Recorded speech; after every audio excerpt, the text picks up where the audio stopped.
ওনাদের সন্তান যখন আত্মহত্যা করেছে পাশের ঘরে, ইমন তো আমার ঘরে করেনি, পাশের ঘরে করেছে, আমার ঘরের বেডরুমের উল্টা ঘরে করেছে।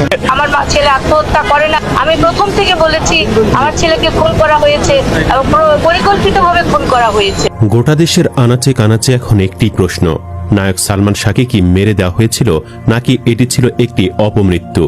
পক্ষে বিপক্ষে অনেকেই অনেক মত দিচ্ছেন। তবে আপনি যদি শুধুমাত্র সালমান শাহর পকেট থেকে মৃত্যুর পর পাওয়া নোটের উপর ভিত্তি করেন, তাহলেই আপনি বুঝতে পারবেন এটি ছিল একটি হত্যাকাণ্ড। আমাদের এই ভিডিওতে আলোচনা করব সালমান শাহর পকেট থেকে পাওয়া চিঠিটি নিয়ে। কে লিখেছিল এই নোট, কিভাবে এই নোট থেকে প্রমাণিত হয় এটি একটি হত্যাকাণ্ডই। চলুন বিস্তারিত জেনে নেওয়া যাক। আমরা সালমান শাহ হত্যার বিচার চাচ্ছি, খুনিদের ফাঁসি চাচ্ছি। 1. সালমান শাহ শরিয়া এবং শরিয়া লিখতেন ভিন্নভাবে।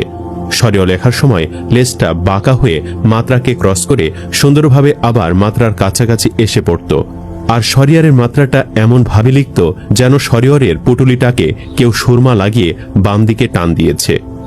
অনেকটা একই ভাবে লিখত। 2.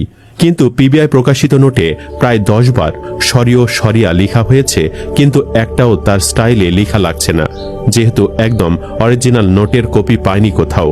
অস্পষ্ট যেটাই পাওয়া গেছে, নোটটাকে ফটোশপ এবং এআই ব্যবহার করে একটু